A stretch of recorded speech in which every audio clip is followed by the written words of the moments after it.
I'm meteorologist Shane Hinton with your Tuesday morning tropical update. Here's the very latest on Tropical Storm Harold. It officially became a tropical storm late overnight, early this morning. As you can see, it's going to be making landfall in South Texas a little bit later this morning between Corpus Christi and Brownsville. These are the latest numbers and also the most updated forecast cone from the National Hurricane Center.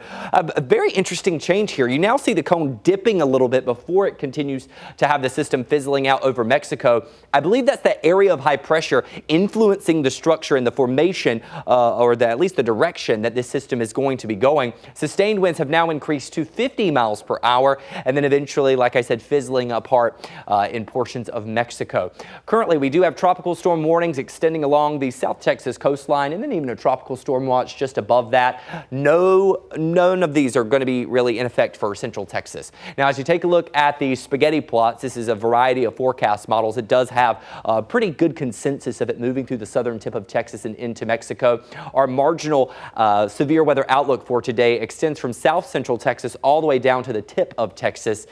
For us locally, though, you'll notice it includes just maybe a small sliver of some of Caldwell and Hayes County, even a small sliver of Fayette County. The main concern would be those outer bands, maybe sparking up an isolated tornado in addition to some stronger winds. As we take a look at the tornado outlook, it's showing just a 2% chance as you make your way from San Marcos down toward the south. So it's not non-existent, but it is on the very much lower end.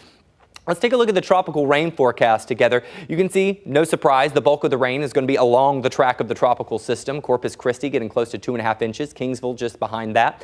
The forecast projections were showing anywhere from 2 to 4 inches area wide for where the system would be moving through, with some isolated pockets up to 7 inches. Now, unfortunately, our rainfall totals are going to be very scarce in Central Texas. Now, let's take a look at the tropical wind forecast together. You can see Kingsville saying winds around 30 miles per hour, but gusts maybe even stronger than that. 16 mile per hour sustained winds in Austin and 21 in San Marcos.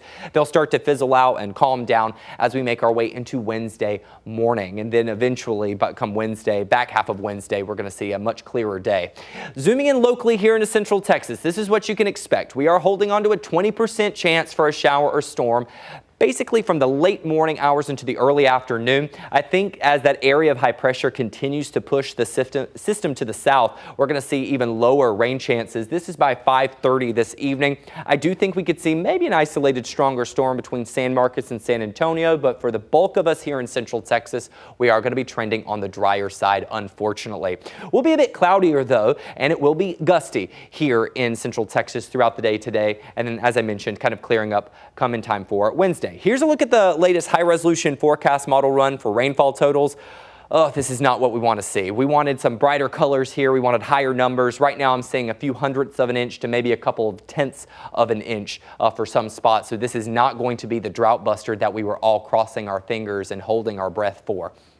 Future winds and gusts showing by 1 o'clock this afternoon, anywhere from 25 to 30 mile per hour gusts possible from the east and northeast. Eventually, we're going to see those winds shift back from the southeast and south, and that's only just going to pump up the humidity factor, unfortunately, for us. You notice those winds by 10 o'clock in the morning ranging from 5 to 10 miles per hour on Wednesday.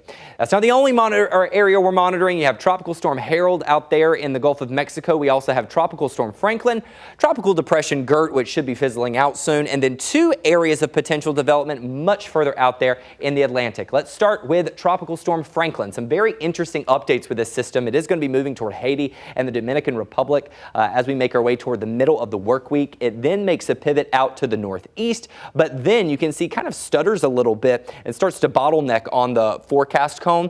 This means there's a lot of uncertainty with the forecast. The larger the cone gets and the shorter it gets, it means the slower the movement and the higher the uncertainty. But it is expected to maybe eventually become a hurricane, but we'll have to monitor it very closely, especially as some models do have it maybe making a pivot towards the east coast of the United States.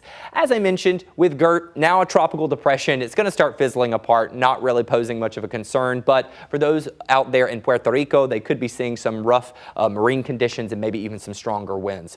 As we head out even further into the Atlantic, we have 2 areas that we're monitoring. One a little bit further to the north only has a 20% chance of development over the next next 7 days. And then we have a wave just off the west coast of Africa that has a 50% chance of development over the next week. Since we did have Harold develop overnight early this morning, that means we move on to the I name next, which is Idalia. We will continue to monitor all the updates, not only with Tropical Storm Harold, but throughout the entire tropics, and provide updates on air and online.